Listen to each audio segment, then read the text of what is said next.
Greetings everybody, my name is Tommy the Keyblade Master and welcome to my channel. Another blog entry today.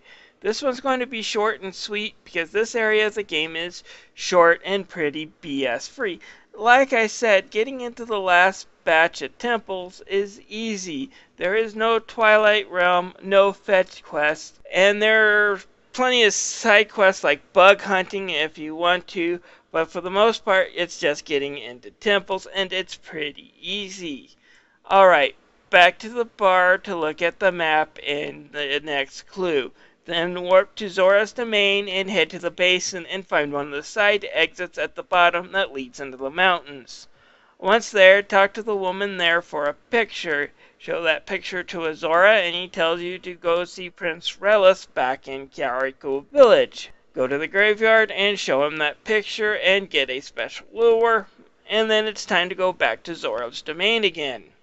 Now to catch these red fish, you need to be by this rock. Use your lure and pull one out. Then transform into a wolf and get it sent. Congratulations, the BS is over. The only thing needed is to get to the next temple. Head back into the mountains, turn into the wolf, and follow that scent up. The area can be a bit tricky. You will be attacked by wolfos almost constantly. Best solution usually is to keep running. Turning into a human and fighting causes you to sink into the snow, so it's better just to keep moving. They don't really chase you that much, and as long as you're fast, you'll be able to avoid them. There will also be areas where you'll have to leave the scent trail in order to climb up something so you can follow it again. This isn't too big of a problem, mainly because you'll never leave the trail far enough that you won't be able to see the scent trail. Once on top, you will meet a friendly Yeti who will invite you to his house, and then a snowboarding minigame begins. This kind of reminds me of the Final Fantasy VII snowboarding scene just a little bit. It's kind of an extra thing to do that's not really important. It's a MacGuffin minigame, I guess. But basically, you're free to hit the walls and hit the trees. They won't damage you, but try to avoid falling off cliffs. Falling off cliffs makes you start over. Once you get to the bottom, you'll be right at the temple. The view of this dungeon among Zelda fans is you either love it or you hate it. I'm one of the people who actually kind of likes this dungeon. It is the most different dungeon in the Zelda universe. Most dungeons are ancient crumbling palaces and ancient labyrinths in which no one has been in for hundreds of years. Here, this is somebody's home, but at the same time, this mansion has seen better days and caretakers, so it's definitely still got the falling apart motif in some of the areas. Basically, what you have to do is find your way into the Yeti's bedroom to retrieve the mirror shard that Link is after. Unfortunately, the missus, which had the key, hid it somewhere and can't remember it.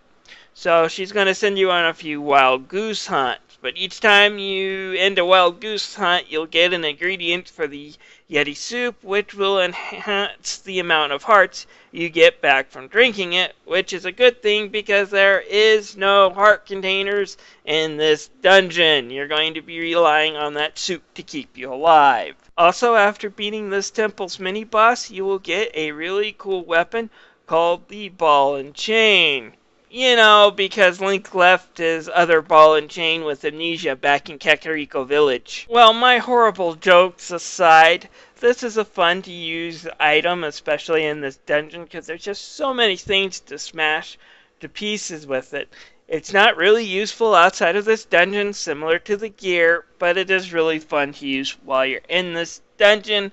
Anyways, after you complete the soup and find where the key is, you can finally enter the Yeti's bedroom and confront the boss, which is a possessed Mrs. Yeti. And she is, for the most part, a pretty easy boss. You just gotta smash her when she's a spinning top with the ball and chain, and then later she changes to a new strategy where she throws out ice daggers on the floor, smash them, and then when she comes down, use the ball and chain to smash her out of her little prison. Eventually she comes to, Mr. Yeti comes in, knocks Link out of the way, comically. Link takes the mirror shards and decides to get out of there. I'm pretty sure that this Link is old enough to understand how baby Yetis are made, but I'm pretty sure he doesn't want to see it happen. So you basically leave that, and we're off to the next dungeon, which is the Temple of Time. Yeah, you pretty much got that right. What can I say about this part of the game? For the most part, it's okay. You got absolutely no BS other than you gotta catch a fish, and that's really easy. And climbing up the mountains can be a little bit tricky, but it's not too hard. The dungeon itself has some interesting ideas, as an abandoned mansion that has been claimed by its current occupants. But the puzzles can be hard, and dealing with some of the enemies before you get the ball and chain can be a pain, especially since there are no hearts in this dungeon, just Yetis do. Still, it has some memorable ideas with some of its puzzles and things you have to do. Anyways, thank you for listening to this video. If you have any comments, feel free to leave them down below. This is Tommy the Keyblade Master signing out.